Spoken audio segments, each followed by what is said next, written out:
El derecho que todas y todos tenemos a no ser torturados implica que ninguna autoridad nos pueda someter a padecimientos físicos o psíquicos con motivo de una investigación criminal, con motivo de un acto discriminatorio, con una motivación que busque infligir un castigo o con cualquier otro fin. Es una prohibición que nos garantiza la integridad personal,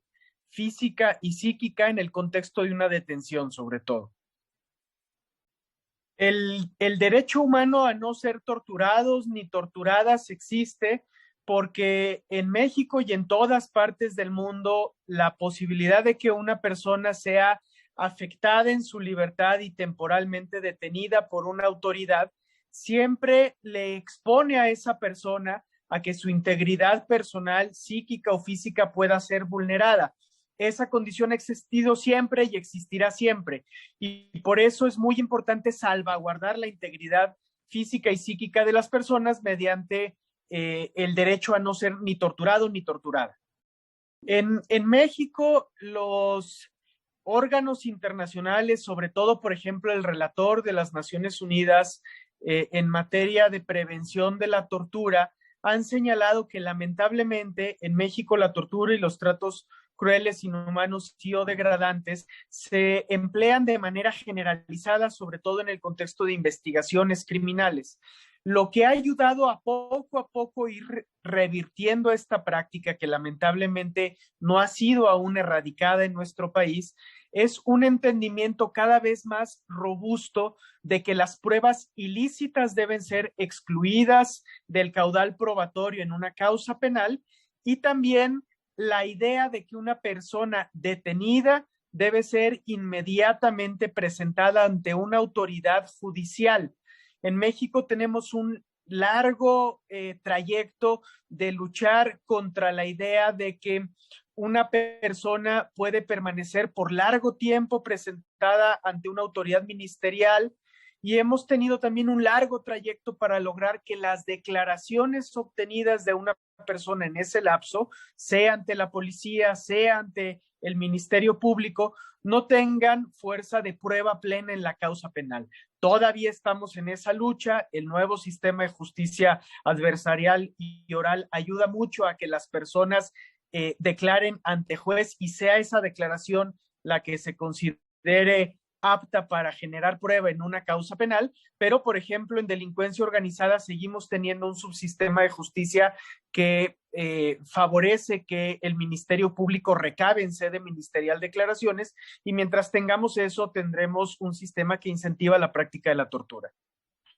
Sin duda alguna, para que en México terminemos de erradicar la práctica generalizada de la tortura, es fundamental fortalecer la figura de los jueces de control y de las juezas de control, extenderla a todos los supuestos de detención, incluidos los que ahora no están por el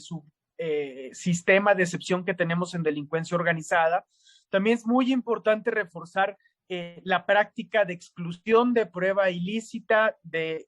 las causas penales y fortalecer mucho el ejercicio y la práctica del derecho a una defensa adecuada, a una defensa técnica desde el primer momento de la detención, acortando al máximo el tiempo en que las personas permanecen bajo la disposición de autoridades ministeriales, de policía ministerial o de ministerio público. Sobre todo en el fuero común, eso supone también ir introduciendo transparencia y controles en los separos de la policía ministerial y en los traslados que realizan las policías, que en México siguen siendo los tramos de la detención en los que con más frecuencia se cometen actos de tortura. En ese sentido, es fundamental también que en México se erradique la práctica de que las Fuerzas Armadas puedan realizar detenciones y de que las personas puedan permanecer en instalaciones castrenses, una práctica que no ha sido erradicada en México y con mucha frecuencia se asocia a la comisión de actos de tortura.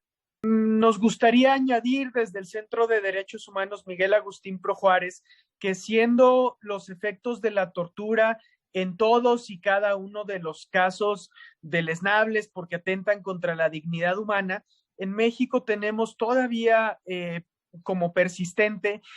algunas prácticas de tortura que son especialmente dolorosas.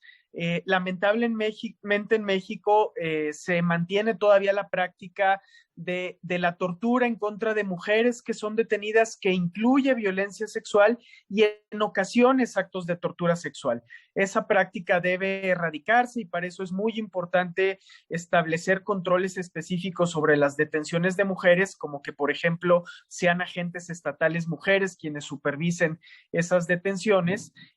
así como la práctica inmediata de exámenes médicos adecuados cuando se denuncian casos de violencia sexual, algo que en México, sobre todo en el fuero común, todavía no tenemos perfeccionado y no lo tenemos tampoco en los casos donde se imputa delincuencia organizada, que siguen siendo procesados bajo el viejo sistema, un sistema que es muy proclive a la práctica de la tortura. Suprema Corte, el poder de la justicia.